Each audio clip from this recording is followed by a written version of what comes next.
pemirsa setia Fibis News, kita kembali lagi di segmen Fibis Weekly Sentiment untuk sektor komoditi bersama saya Joko Prayitno.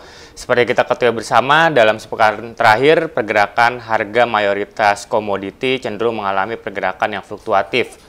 Kuatnya tarik-menarik sentimen antara faktor fundamental yang positif dan juga faktor fundamental yang negatif rupanya cukup dominan mewarnai pergerakan mayoritas harga komoditi seperti yang terjadi pada harga minyak mentah dan juga pergerakan harga emas.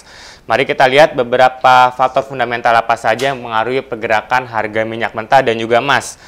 Untuk sepekan terakhir rupanya dari segi faktor fundamental didominasi oleh faktor fundamental yang positif. Hal tersebut dapat terlihat di mana pergerakan harga minyak mentah sedikit mengalami pergerakan yang meningkat dibanding pergerakan pada pekan lalu. Untuk faktor fundamental yang positif yang pertama datang dari Amerika Serikat. Setelah pada akhir pekan lalu pemerintah Amerika Serikat merilis bahwa data ISM non-manufaktur untuk bulan Juli yang lalu mengalami kenaikan sebesar 4,5 poin. Kenaikan data sektor non-manufaktur tersebut diimbangi oleh data fundamental positif yang datang dari Inggris setelah pemerintah Inggris di awal pekan ini merilis bahwa data sektor manufakturnya mengalami kenaikan sebesar 1,7 poin.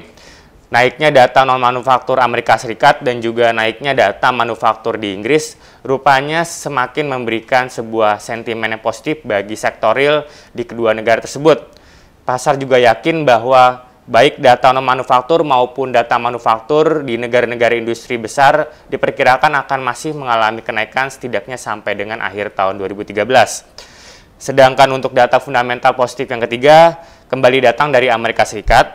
Setelah hari Kamis pekan yang lalu, pemerintah Amerika Serikat merilis bahwa data tingkat pengangguran untuk bulan Juli mengalami penurunan sebesar 0,2%.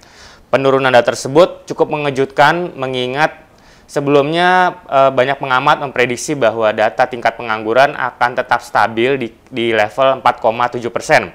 Dengan adanya penurunan sebesar 0,2%, maka data tingkat pengangguran untuk bulan Juli yang lalu menjadi sebesar 4,5%. Sedangkan sentimen positif atau fundamental positif yang terakhir atau yang keempat kembali datang dari Amerika Serikat. Setelah data ISM non-manufaktur Amerika Serikat untuk bulan Juli mengalami kenaikan cukup pesat sebesar 3,8 poin. Merujuk kepada data yang ada pada poin pertama atau fundamental positif yang pertama, maka untuk data non-manufaktur maupun data manufaktur Amerika Serikat untuk bulan Juli secara kompak mengalami kenaikan. Oleh karena itu, dengan adanya kenaikan pada sisi non-manufaktur maupun manufaktur Amerika Serikat, maka sektor real pada bulan Juli yang lalu di Amerika Serikat rupanya memberikan sebuah harapan yang positif dan diperkirakan akan kembali terjadi pada bulan Agustus ini. Sekarang kita beralih pada fundamental yang negatif. Meskipun tidak terlalu banyak, namun untuk fundamental negatif yang datang pada pekan ini, rupanya sedikit memberikan tekanan pada sisi pergerakan harga emas. Setelah pada pekan lalu, pergerakan harga emas rupanya sedikit mengalami ketekanan, namun pada awal pekan ini rupanya tekanan tersebut mulai berangsur mengalami berkurang setelah pergerakan emas sedikit demi sedikit mengalami pergerakan yang rebound. Faktor fundamental yang negatif yang pertama datang dari Amerika Serikat. Seiring dengan data tingkat penurunan tingkat pengangguran, pemerintah Amerika Serikat juga merilis bahwa data tingkat penyerapan tenaga kerja di sektor swasta untuk bulan Juli yang lalu mengalami penurunan sebesar 26.000 orang. Penurunan data tersebut di luar dugaan, mengingat sebelumnya pengamat cukup kompak bahwa tetapnya atau stabilnya tingkat pengangguran di Amerika Serikat akan berdampak positif juga terhadap data penyerapan tenaga kerja di sektor swasta Amerika Serikat untuk bulan Juli. Namun pada akhirnya pemerintah Amerika Serikat merilis bahwa data tersebut mengalami penurunan yang cukup signifikan setelah sebelumnya pengamat hanya memprediksi bahwa penurunan penyerapan tenaga kerja di Amerika Serikat hanya akan mengalami penurunan tipis sebesar 6.000 orang saja. Sedangkan fundamental negatif selanjutnya datang dari China. Kemarin banyak pengamat memprediksi bahwa tingkat GDP atau pertumbuhan ekonomi China untuk tahun 2013 ini diperkirakan akan berkisar antara level 7-8%. Kisaran tersebut cukup meleset dibandingkan prediksi di awal tahun ini, di mana pengamat memprediksi bahwa pergerakan GDP atau pertumbuhan ekonomi China untuk tahun 2013 diperkirakan akan masih stabil di atas level 8%. Seiring dengan adanya isu perlambatan ekonomi dan juga penurunan data ekonomi di beberapa waktu terakhir, rupanya pengamat sedikit mengkoreksi proyeksi terhadap GDP China untuk tahun 2013, sehingga untuk tahun 2013 ini tidak menutup kemungkinan akan masih stabil atau bergerak pada kisaran yang melambat di kisaran 7-8% untuk tahun 2013. Sedangkan untuk sentimen teknikal, pergerakan harga minyak mentah cukup bergerak pada kondisi yang sedikit labil dan pada hari ini diperdagangkan pada level 106,33 dolar per barrel.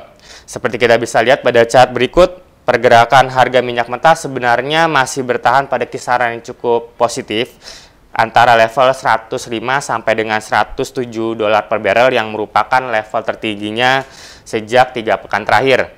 Namun dalam jangka pendek atau dalam beberapa hari terakhir, rupanya pergerakan harga minyak mentah cenderung bergerak cukup liar dan bergerak fluktuatif, sehingga memberikan kesimpulan bahwa dari segi teknikal pergerakan harga minyak mentah diperkirakan akan masih bergerak di kisaran yang cukup labil pada kisaran antara level 105 sampai dengan 107 dolar per barrel pada akhir pekan ini.